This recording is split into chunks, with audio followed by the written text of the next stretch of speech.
ಎಲ್ಲ ನನ್ನ ರೈತ ಬಾಂಧವರಿಗೆ ಉದಯ್ ಕುಮಾರ್ ಪಾಟೀಲ್ ಮಾಡುವ ನಮಸ್ಕಾರಗಳು.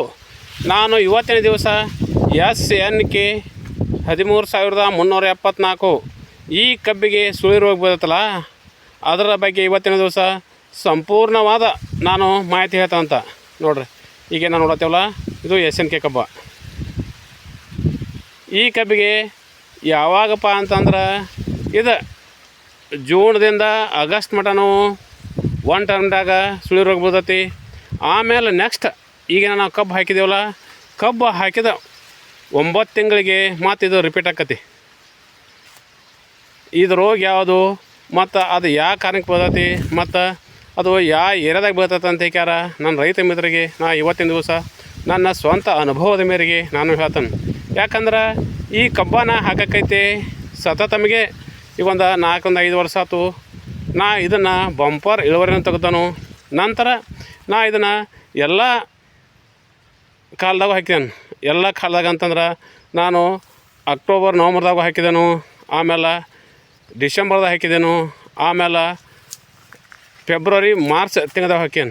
ಕಬ್ಬು ಮಾತ್ರ ಇದು ಹುಟ್ಟಾಕೂ ಹಂಗೆ, ಬೆಳೆಯೋಕ್ಕೂ ಹಂಗೆ, ಆಮೇಲೆ ಇದೇನಪ್ಪ ಅಂತಂದ್ರೆ ಇಳುವರಿನೂ ಹಂಗೆ ಅಂತ ಹೇಳ್ಯಾರ ನನ್ನ ರೈತ ಮಿತ್ರರಿಗೆ ನಾನು ನನ್ನ ಸ್ವಂತ ಅನುಭವದ ಮೇರೆಗೆ ನಾನು ಪ್ರಾಕ್ಟಿಕಲ್ ಸಮೇತ ನಾನು ನಿಮ್ಗೆ ತೋರ್ಸೋದನ್ನು ನೋಡ್ತಲ್ಲ. ಈ ಕಬ್ಬ ಈಗ ಮಾರ್ಚ್ 15ರ ಮೇಲೆ ಹಾಕಿದ ಕಬ್ಬ ನೋಡ್ರಿ. ಇದು ಕಬ್ಬು ಹೆಂಗೈತಿ. ಆಮೇಲೆ ಇದು ನಮ್ಮ ಕಬ್ಬಿನೊಳಗನ ಮರಿ ಹೊಡ್ಯಾಕನು ಮಹಾರಾಜ ಅಂತ ಹೇಳ್ಬೋದು. ನೋಡ್ತಾರಲ್ಲ ನೋಡ್ರಿ. ಇದನ್ನು ನಾ ಏನು ಮಾಡಿದ್ದೇನಪ್ಪ ಅಂತಂದ್ರೆ ನಾನು ಎಕರೆಗೆ 2 ಟನ್ ಬೀಜ ಹಾಕಿ ಇದನ್ನು ನಾನು ಕಬ್ಬು ಹುಟ್ಟಿಸ್ಕೊಂಡನು.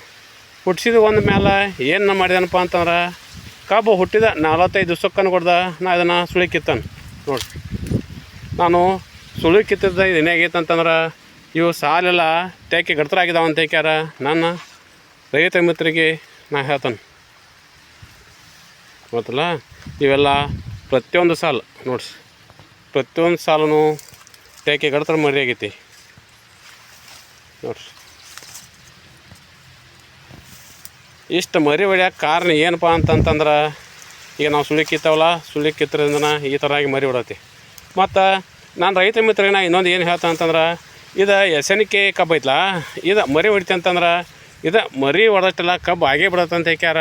ನಾ ಈ ವಿಷಯವನ್ನು ನಾನು ಸ್ವಂತ ಪ್ರಾಕ್ಟಿಕಲ್ ಮೂಲಕ ನಾನು ಹೇಳ್ತೇನೆ. ಯಾಕಂತಂದ್ರೆ ಇದು ಕಬ್ಬಿನ ಜಾತಿ ಹಂಗೈತಿ ಮತ್ತು ಈ ಕಬ್ಬಿಂದು ಗುಣಧರ್ಮ ಹಂಗೈತಿ ಅಂತ ಹೇಳ್ಯಾರ.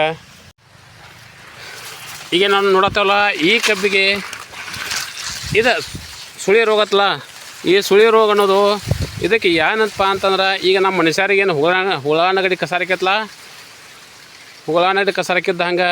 ಯಾಕಂದ್ರೆ ಇದಕ್ಕೆ ನಾವು ಯಾವುದಕ್ಕೂ ಭಯ ಪಡೋ ಕಾರಣ ಇಲ್ಲ. ಯಾಕಂತಂದ್ರೆ ಇದು ಹವಾಮಾನದ ವೈಪರೀತ್ಯವಾಗಿ ಈ ರೋಗ ಬರ್ತೈತಿ.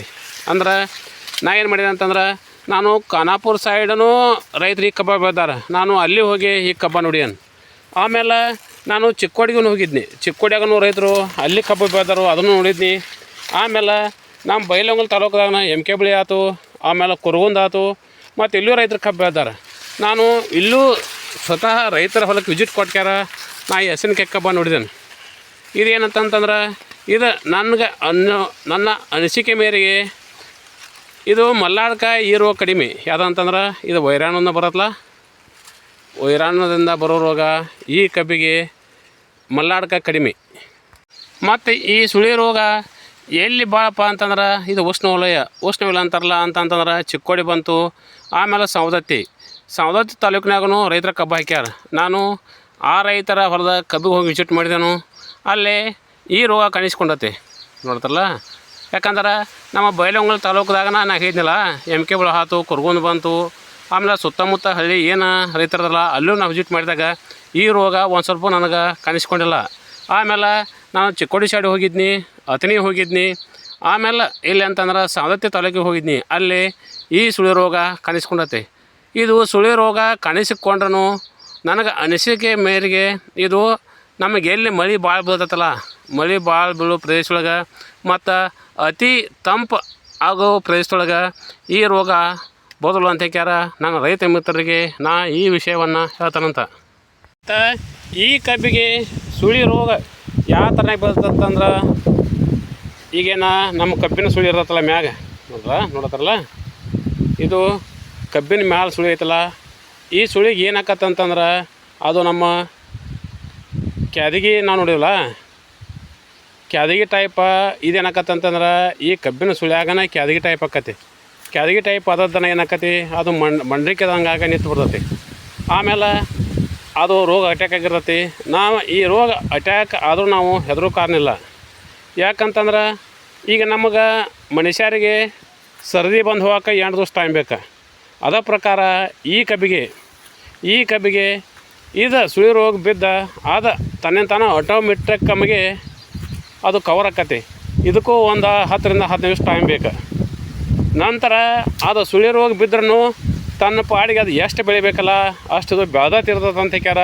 ನನ್ನ ರೈತ ಮಿತ್ರರಿಗೆ ನಾ ಈ ವಿಷಯವನ್ನು ಹೇಳ್ತಾನೆ.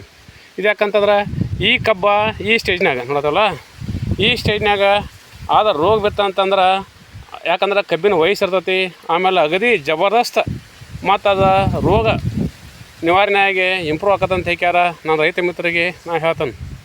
ನೋಡತ್ತಲ್ಲ ನೋಡ್ರಿ, ಈ ಕಬ್ಬಿಗೆ ಸುಳಿ ರೋಗ ಬಿದ್ದಿತ್ತು. ಬಿದ್ದ ಮ್ಯಾಲೆ ಅದು ಆಟೋಮೆಟಿಕ್ ನಮಗೆ 2 ದಿವಸಕ್ಕೆ ಅನ್ಕೊಡ್ತಾನೆ ಕವರಾಗಿ ಕಬ್ಬ ಈ ಥರ ಆಗೈತೆ ಅಂತ ಹೇಳ್ಯಾರ. ನನ್ನ ರೈತ ಮಿತ್ರರಿಗೆ ನಾನು ಹೇಳ್ತಾನೆ. ಮತ್ತು ಈ ಕಬ್ಬಿಗೆ ಸುಳಿ ರೋಗ ಬಿತ್ತಂತ ಅನ್ಕೊಡ ನಾವು ಏನು ಮಾಡ್ಬೇಕಪ್ಪ ಅಂತಂದ್ರೆ, ಅದಕ್ಕೆ ನಾವು ಗೊಬ್ಬರ ವ್ಯವಸ್ಥೆ ಮಾಡ್ಬೇಕು.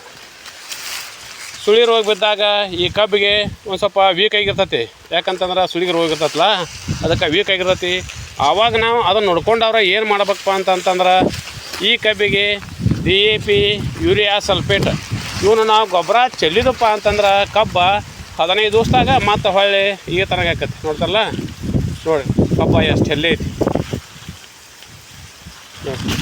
ಇದು ಈಗಾಗಲೇ ಈ ಕಬ್ಬ ಸುಳಿ ರೋಗ ಬಿದ್ದಿತ್ತು. ಇದು ಯಾವಾಗ ಅಂತಂತಂದ್ರೆ ಜೂನ್ ತಿಂಗಳದಾಗ ಸುಳಿ ರೋಗ ಬಿದ್ದಿತ್ತು.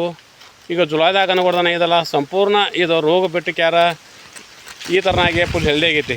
ಗೊತ್ತಲ್ಲ, ಗರಿ ಮಾತ್ರ ನಮ್ಮ ಅಂಗೈದಾಗಲದಾವು ನೋಡಿ. ಅದಕ್ಕೆ ನಾನು ರೈತ ಮಿತ್ರನಾಗ ಏನು ಹೇಳ್ತಂತಂದ್ರೆ, ಈಗ ಒಣ್ಣೆ ರೋಗ ಸುಳಿ ರೋಗ ಬರ್ತಲ್ಲ, ಇದಕ್ಕೆ ನಾನು ರೈತ ಮಿತ್ರರು ಯಾವಾಗೂ ಯಾವುದಕ್ಕೂ ಹೆದರ್ನೂ ಕಾರಣವಿಲ್ಲ ನೋಡಿ. ಆಮೇಲೆ ನಮ್ಮ ಹೊಲಕ್ಕೆ ಸುಳಿ ರೋಗ ಬಿದ್ದತ್ತಂತ ಹೇಳ್ಯಾರ, ನಾವು ಭಯ ಪಡೋ ಅವಶ್ಯಕತೆಯೂ ಇಲ್ಲ ನೋಡಿ. ಯಾಕಂದ್ರೆ ಇದು 3 ರಿಂದ 4 ತಿಂಗಳದಾಗ ಕಬ್ಬ ಈ ಥರನಾಗಿ ಬೆಳವಣಿಗೆ ಅಂತಂದ್ರೆ ಇದು ಮಜಬೂತ ಬೆಳವಣಿಗೆ ಅಂತ ಹೇಳ್ಯಾರ. ನಾನು ರೈತ ಮಿತ್ರರಿಗೆ ಹೇಳ್ತಾನೆ.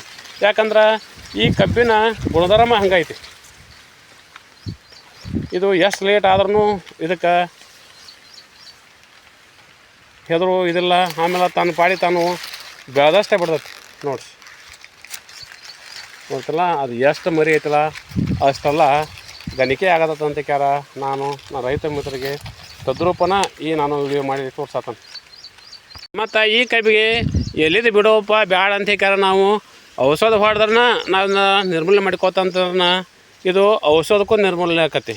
ಅದಕ್ಕಾಗಿ ಇವತ್ತಿನ ದಿವಸ ನಾನು ನನ್ನ ರೈತ ಮಿತ್ರರಿಗೆ ನಾನು ರೋಗಿನ ಬಗ್ಗೆನೂ ಹೇಳ್ತಾನು. ಮತ್ತು 1ನೇ ಹಂತದ ರೋಗ ಜೂನ್ ಜುಲೈದಾಗ ಬರ್ತೈತಿ. ಆಮೇಲೆ 2ನೇ ಹಂತದ ರೋಗ ಯಾವಾಗ ಅಂತಂತಂದ್ರೆ ನವಂಬರ್ ಡಿಸೆಂಬರ್ದಾಗ ಬರ್ತೈತಿ. ಅದಕ್ಕಾಗಿ ನಾನು ಇವತ್ತೊಂದು ದಿವಸ ಈ ರೋಗದ ಬಗ್ಗೆ ಸಂಪೂರ್ಣವಾದ ಮಾಹಿತಿ ಇದ್ದೇನೆ. ಇನ್ನು ನನ್ನ ಮುಂದಿನ ವಿಡಿಯೋದೊಳಗೆ ಇದಕ್ಕೆ ನಾವು ಯಾವ ಔಷಧ ಹೊಡೆದ್ರಿಂದ ಇದು ನಿರ್ಮೂಲನೆ ಆಕತ್ತೆ ಅನ್ನೋದನ್ನು ನಾನು ಹೇಳ್ತೇನೆ ನೋಡಿರಿ. ಕಬ್ಬು ಮಾತ್ರ ಭಾಳ ಚಂದ ಬರ್ತೈತಿ. ಮತ್ತು ಈ ಕಬ್ಬ ಭಾಳ ಹೆಲ್ದಿನೂ. ಮತ್ತು ಈ ಕಬ್ಬಿಗೆ ಮಳೆ ಎಷ್ಟು ಆಕತ್ತಲ್ಲ, ಮಳೆ ಆದಟ ಈ ಕಬ್ಬಿಗೆ ಹುಗ್ಗಿ ಹುಟ್ಟಿದ್ದಂಗೆ ಗೊತ್ತಲ್ಲ. ಮತ್ತು ಎಷ್ಟೋ ಮಳೆ ಆದ್ರೂ ಈ ಕಬ್ಬ ಬಿಳಿದಾಗಲಿ ಕೆಂಪಾಗಲಿ ಜಂಗಮುರಂ ಬರೋದಾಗಲಿ ಯಾವುದೋ ಕಾರಣಕ್ಕೂ ಈ ಕಬ್ಬಿಗೆ ಆಗೋಲ್ಲ ಅಂತ ಹೇಳ್ಯಾರ. ನಾನು ನನ್ನ ಸ್ವಂತ ಅನುಭವದ ಮೇರೆಗೆ ನನ್ನ ರೈತ ಮಿತ್ರರಿಗೆ ಈ SNK ಕಬ್ಬಿನ ಬಗ್ಗೆ ನನ್ನ ಆದ ಸ್ವಂತ ಅನುಭವದ ಬಗ್ಗೆ ನಾನು ಈ ವಿಷಯನ ಹೇಳ್ತಾನೆ. ಮತ್ತು ನನ್ನ ರೈತ ಮಿತ್ರ ಏನು ಹೇಳ್ತಂತಂದ್ರೆ, ಅಟ್ಟರು ಸೇರಿ ಈ SNK ಕಬ್ಬು ಬೆಳೆಯೋಣ. ಯಾಕಂತಂದ್ರೆ ಹೊಸ ವೆರೈಟಿ ಇದು, ಇಳುವರಿನೂ ಹಂಗೈತಿ. ಆಮೇಲೆ ಇದಕ್ಕೆ ರೋಗಿನ ಪ್ರಮಾಣ ಕಡಿಮೆ. ಆಮೇಲೆ ಇದಕ್ಕೆ ನಮಗೆ 86-032 ಕಬ್ಬಿಗೆ ಏನು ಜಂಗಮ್ ರೋಗ ಬೀಳತ್ತಲ್ಲ ಆ ಥರ ರೋಗ ಬೀಳೋದಿಲ್ಲ, ಮತ್ತು ವೈಟ್ ರೋಗ ಬೀಳೋದಿಲ್ಲ. ಮತ್ತು ಇದಕ್ಕೆ ನಮಗೆ ಮಳೆ ಎಷ್ಟು ಆಕತ್ತಲ್ಲ ಅಷ್ಟು ಇದಕ್ಕೆ ಬಂಪರ್ ಅಂತ ಹೇಳ್ಯಾರ, ನಾ ಹೇಳ್ತಾನಂತ. ಅದಕ್ಕಾಗಿ ಈ ಹೊಸ ವೆರೈಟಿ ಏನು ಬಂತಲ್ಲ ಇದನ್ನು ಹಾಕೋದ್ರಿಂದ ನಮ್ಮ ರೈತಕಿದೊಳಗೆ ಇಳುವರಿ ಹೆಚ್ಚಾಕತಿ. ಇಳುವರಿ ಹೆಚ್ಚಾತಪ್ಪ ಅಂತಂದ್ರೆ ನೋಡಿರಿ, ನಮ್ಮ ಖರ್ಚು ವೆಚ್ಚ ತೆಗೆದ್ಕ್ಯಾರ, ನಮಗೆ ಆದಾಯನೂ ಹೆಚ್ಚಾಕದಂತ ಹೇಳ್ಯಾರ. ನನ್ನ ಸ್ವಂತ ಮೇರೆಗೆ ನನ್ನ ರೈತ ಮಿತ್ರರಿಗೆ ಈ ವಿಷಯನ ಹೇಳ್ತಾನು. ಅದಕ್ಕಾಗಿ ನನ್ನ ರೈತ ಮಿತ್ರರಿಗೆ ಈಗೇನು ಹೊಸ ವೆರೈಟಿ ಕಬ್ಬು ಬರತ್ತಾವಲ್ಲ, ಇಂಥ ವೆರೈಟಿ ನಾವು ಕಬ್ಬನ್ನು ಹಾಕೋಣ, ನಂತರ ಇಳುವರಿ ಹೆಚ್ಚು ಮಾಡಿಕೊಂಡು ಅಂತಂತಂದ್ರೆ ನಮ್ಮ ಭಾಳ ಬಂಗಾರ ಆಕದಂತ ಹೇಳ್ಯಾರ ನನ್ನ ರೈತ ಮಿತ್ರರಿಗೆ ನಾ ಹೇಳ್ತಾನು. ಆಮೇಲೆ ಇನ್ನು ನಾನು ಮುಂದಿನ ವಿಡಿಯೋದೊಳಗೆ ಈ SNK ಕಬ್ಬಿಗೆ ಸುಳಿ ರೋಗ ಬಿದ್ದತ್ತಲ್ಲ, ಇದು ಆಟೋಮೆಟಿಕ್ಕಾಗಿ ತನ್ನಿಂದ ತಾನೂ ಹೋಗತಿ. ನಮಗಿದು ಬ್ಯಾಡಪ್ಪ ಅಂತಂದ್ರೆ ಇದಕ್ಕೆ ಯಾವ ಔಷಧ ಹೊಡಿಬೇಕು ಅನ್ನೋದನ್ನು ನಾನು ಮುಂದಿನ ವಿಡಿಯೋದೊಳಗೆ ನಾನು ನನ್ನ ರೈತ ಮಿತ್ರರಿಗೆ ಈ ವಿಷಯವನ್ನು ಹೇಳ್ತಾನೆ. ಇಷ್ಟೆಲ್ಲ ಹೇಳಿ ಎಲ್ಲ ನನ್ನ ರೈತ ಬಂಧುವರಿಗೆ ನನ್ನ ನಮಸ್ಕಾರಗಳು.